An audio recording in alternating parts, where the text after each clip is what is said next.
आंसू इंसान की भावनाओं का दर्पण है, आईना है। इंसान को जब दुख होता है, दर्द होता है, तब वही दुख, वही दर्द आंसू बनकर इंसान की आंखों से बाहर आते हैं। इंसान जब खुश होता है, तब भी इंसान की खुशी आंसू बनकर छलकती है। आंसू गंगा की तरह पवित्र, पावन, पतित होते हैं, जो इंसान के मन को शुद्ध करते हैं। आंसू इंसान के सीने में दिल है, इसका साक्षात्कार कराता है। आंसू इंसान का मालिक से रिश्ता जोड़ने वाला सिंधु है। छोटा सा, कहते हैं, किसी गांव में एक छोटा बच्चा था जिसे बताया गया था कि सूर्यास्त से पहले अगर तुम गांव के बाहर जो मंदिर है उसमें जाओगे तो तुम्हें भगवान के दर्शन होंगे। बच्चा भगवान के दर्शन करने की इच्छा को लेकर भागते हुए मंदिर की तरफ दौड़ा। सूर्यास्त होने ही वाला था। बच्चा गांव के बाहर जंगल में मंदिर की सीढ़ियां तेजी से चढ़ने लगा। जब तक वो मंदिर में पहुंचता सूर्यास्त हो गया। मंदिर का पुजारी मंदिर के दरवाजे पर ताला लगा रहा था। बच्चा निराश हुआ। मंदिर के पुजारी से विनती की, कहने लगा, दरवाजा खोलो, मुझे भगवान के दर्शन करने हैं। पुजारी ने साफ इनकार कर दिया। बच्चे की आंखों से आंसू निकल पड़े। तब पुजारी ने कहा, मैं दरवाजा खोलता हूं, तुम मुझे इसके बदले में क्या दोगे? बच्चे के पास था ही क्या जो वो देता। उसने कहा, मेरे पास तो कुछ भी नहीं है। बच्चे के जवाब पर पुजारी मुस्कुराया और कहा, तुम्हारे पास तो सब कुछ है, क्या नहीं है? बच्चा हैरान हुआ। तब पुजारी ने कहा, क्या तुम मुझे अपने ये आंसू दोगे? बच्चे ने तुरंत हां कह दिया और पुजारी ने अपनी उंगली पर बच्चे का आंसू लेकर मंदिर का दरवाजा खोल दिया। बच्चा दौड़ता हुआ मंदिर में गया।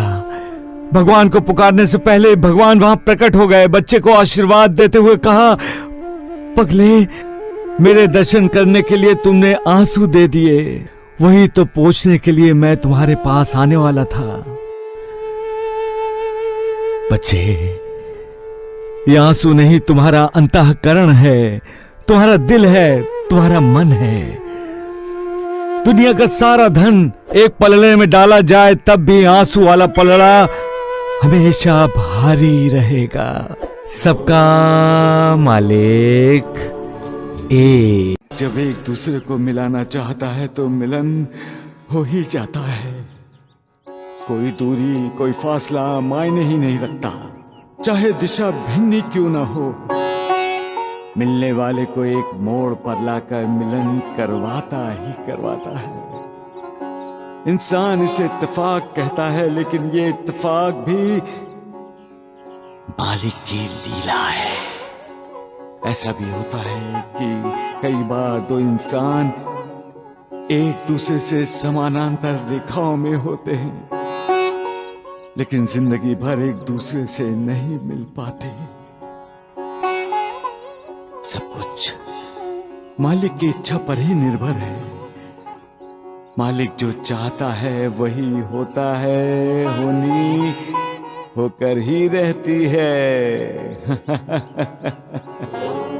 सबका मालिक एक। इंसान को जब प्रेम का साक्षात्कार होता है तब उसे ऐसा लगता है कि उसे मालिक ने अपने दिव्य रूप का दर्शन करवाया है। प्रेम के साक्षात्कार से उसका दिल आनंद से भर जाता है। उसे लगता है कि मालिक की उस पर असीम कृपा हुई है, क्योंकि प्रेम मालिक का ही एक रूप है। प्रेम ही मालिक का आशीर्वाद है। प्रेम इंसान को दिया हुआ मालिक का वरदान है, क्योंकि संत मालिक का दूत है, मालिक का सगुण साकार रूप है। संत परमानंद की मूर्ति है, मालिक की कीर्ति है। संत हर किसी का धर्म क्षेत्र है, हर किसी का तीर्थ क्षेत्र है। जो संत के मार्गदर्शन पर अपना जीवन बिताते हैं उनका कल्याण होता है, क्योंकि संत और अनंत में अंतर नहीं है। जो जानवरों को प्यार देता है मालिक उसे कभी नहीं भूलता।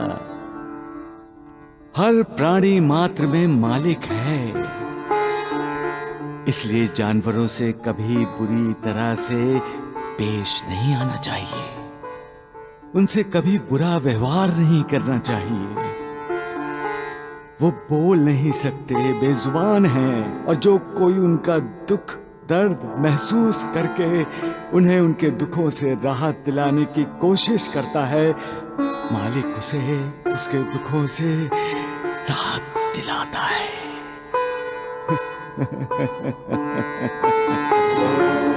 सबका मालिक एक।